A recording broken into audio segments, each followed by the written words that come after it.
Hello student, कैसे हैं आप सब। उम्मीद करती हूँ आप सब बहुत अच्छे होंगे। कामना भी यही करती हूँ कि आप सब बहुत अच्छे रहें और अपने अपने लक्ष्य प्राप्ति की ओर ध्यान दें और मन लगा करके पढ़ाई करें। ठीक है, आइए आज मैं आप लोगों को एक और नए टॉपिक पर वीडियो बना के आप लोगों को प्रोवाइड कर रही हूँ, जो कि एक्सेल में बहुत इंपॉर्टेंट फार्मूला है। Count, counta and count blank. इसमें होता क्या है कि अक्सर लोग कंफ्यूज में होते हैं कि आखिर काउंट का क्या यूज़ है और काउंट का क्या यूज़ है और काउंट ब्लैंक का क्या यूज़ है, या अगर ये तीनों फार्मूला का हम यूज़ करते हैं तो ये तीनों फार्मूला में अंतर कैसे हम महसूस करें कि तीनों में क्या अंतर है। ठीक है, तो आज यही कोई अगर ऐसा कुछ कन्फ्यूज़न होगा तो हमारे इस वीडियो को देखने के बाद आप लोगों का कन्फ्यूज़न दूर हो जाएगा। ठीक है, और अगर नहीं भी होता है तो फिर जिस भी मुद्दे पर अगर आप लोगों को कोई कन्फ्यूज़न हो जाता है तो आप उससे रिलेटिव कमेंट मुझे करेंगे। ठीक है, और ये दिखाती हूँ। जैसे कि मैं यहाँ पे एक्सेल को ऑन की, एक्सेल ऑन होने के बाद अब यहाँ पे हम कुछ आपके सामने ऐसे छोटा डेटा बनाएंगे, जैसे कि ब्लैंक यहाँ पे आते हैं शीट पे, और यहाँ पे हम इसमें मान लेते हैं कि ABCAHDF इस तरह से लिखें। यहाँ पे भी कुछ लिख देते हैं और यहाँ पे भी नीचे आकर के और इस तरह से कुछ हम डेटा एंट्री करते हैं। ठीक है, इस तरह से कुछ हम डेटा एंट्री करते हैं और यहाँ पे करने के बाद अब हम क्या करते हैं कि कुछ जो है वो यहाँ पे हम नंबरिंग वाले वैल्यू को ले लेंगे। ठीक है, जैसे कि अब यहाँ पे मैं 14 ले ली, फिर इसके बाद 12 ले ली, तो इस तरह से हम कुछ यहाँ पे नंबरिंग कर लेते हैं। और यहाँ पे कुछ जैसा कि आप देख ही रहे हैं कि हमारा कुछ टेक्स्ट लिखा हुआ है। ठीक है, कुछ टेक्स्ट लिखा हुआ है।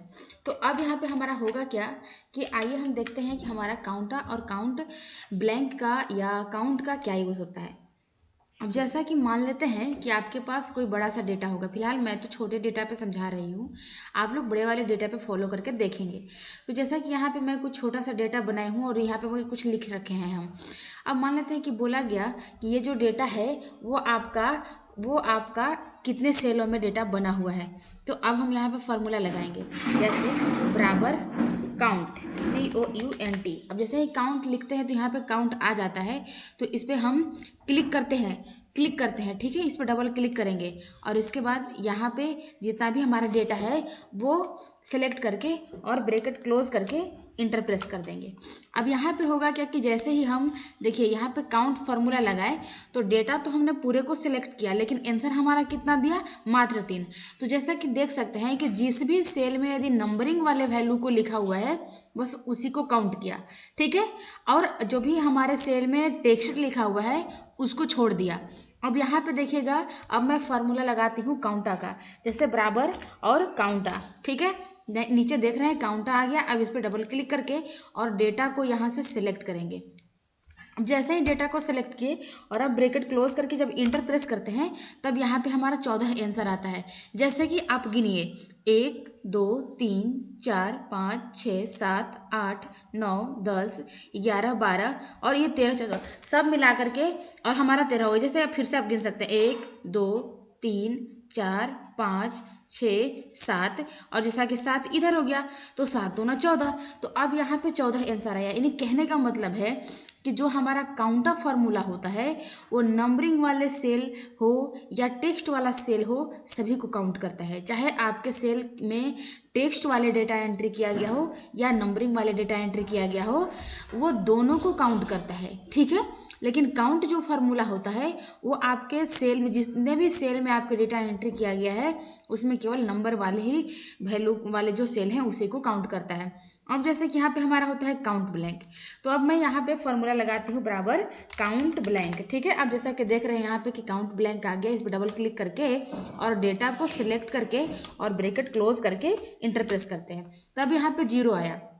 यानी कह सकते हैं कि काउंट ब्लैंक को किस लिए यूज़ करते हैं, तो जितने भी हमारे डेटा भी आपके रहेगा बना हुआ जितने भी सेलों में, उन सेलों में हो सकता है कि कभी गलती से एक सेल में डेटा एंट्री ना हुआ हो।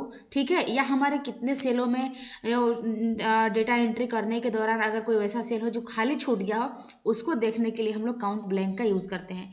तो फिलहाल हमने जितना भी डेटा को सिलेक्ट किया था, जितना भी सेल को सिलेक्ट किया था, उसमें हमारा कहीं भी सेल जो है वो ब्लैंक नहीं है। कहने का मतलब है कि डेटा के बीच में आप पहले सेल रेंज को देखेंगे, तो C2 से लेकर के D8 तक, यानी कि C2 यहाँ से शुरू हुआ हमारा और D कॉलम का 8 नंबर रो यानी कि यहाँ तक आकर के लास्ट हुआ। तो जितना तक का हमारा सेल रेंज लिया इस फॉर्मूला में, इस सेल रेंज के अंदर कहीं भी कोई भी सेल ब्लैंक नहीं है। ठीक है, तो अब मान लेते हैं कि मैं जानबूझ करके यहाँ पे एक डेटा को डिलीट करती हूँ। जैसे कि यहाँ पे देखिए हम डिलीट करते हैं, तो जब यहाँ पे जब भी हम डिलीट कर देते हैं बैक स्पेस लेकर के, तो आप देख सकते हैं कि हमारा जो काउंट ब्लैंक जिस सेल में यहाँ पे हम फॉर्मूला लगाए हुए थे, जैसा कि आपको फॉर्मूला बार में शो कर रहा है, तो यहाँ पे जब पहले हमारा कोई ब्लैंक नहीं था तो 0 था, लेकिन जैसे ही हम एक को ब्लैंक किए हैं तो हमारा यहाँ पे काउंट ब्लैंक में 1 आंसर आ गया, और जो हमारा काउंट ऑफ फॉर्मूला लगा करके आंसर आया था उसमें 1 घट गया। अब काउंटा तो जैसा कि मैं आपको बता ही दी कि चाहे वो नंबरिंग वाले हो चाहे वो टेक्स्ट वाले हो, दोनों को काउंट करता है। लेकिन तो अब जब यहाँ पे काउंटर जो दोनों को काउंट करता है, तो अब तो एक में से एक सेल में तो कोई डेटा है ही नहीं, तो जब ये जो डेटा वाला सेल था जब वो काउंट ब्लैंक में चेंज हुआ तो काउंटा का एक आंसर घट गया। ठीक है, अब मान लेते हैं कि अभी यहाँ पे इतने में डेटा लिखा हुआ है। अब जैसे मान लेते हैं कि हम यहाँ पे कोई नंबरिंग वाले सेल में से डेटा को डिलीट करते हैं, तो आप देखिए कि यहाँ भी 2 हो गया। तो जब आपके सेल रेंज के अंदर कोई सेल खाली होता है तब वो हमारा काउंट ब्लैंक के माध्यम से आंसर देता है। तो ये तीनों फार्मूला मैं यूज़ करके आपको दिखा दी। उम्मीद करती हूँ आप सबको समझ में आया होगा। अब आप लोगों को कोई कन्फ्यूज़न नहीं रहेगा कि काउंटर और काउंट ब्लैंक में क्या अंतर होता है। फिर से एक बार बता देती हूँ, काउंट वो होता है जो केवल आपके सेल रेंज के अंदर के नंबरिंग वाले लिखे गए सेल को काउंट करता है। काउंटर वो होता है जो आप फॉर्मूला के अंदर जितना आप सेल रेंज देंगे उसके अंदर चाहे आप सेल में नंबरिंग वाले वैल्यू लिखें या टेक्स्ट, वो सभी को काउंट करेगा। और काउंट ब्लैंक वो होता है कि फॉर्मूला के अंदर जो भी आपका सेल रेंज होता है उसके अंदर यदि कोई सेल ब्लैंक हो तो उसे काउंट करके रिजल्ट देता है। ठीक है, तो उम्मीद करते हैं कि आपको समझ में आया होगा। नहीं अगर समझ में आया होगा तो आप मुझे कमेंट करेंगे। बाकी आज के वीडियो में इतना ही, फिर से नए टॉपिक के साथ नेक्स्ट वीडियो में फिर मिलेंगे इसी वादे के साथ। आज के लिए इतना ही, बाय बाय।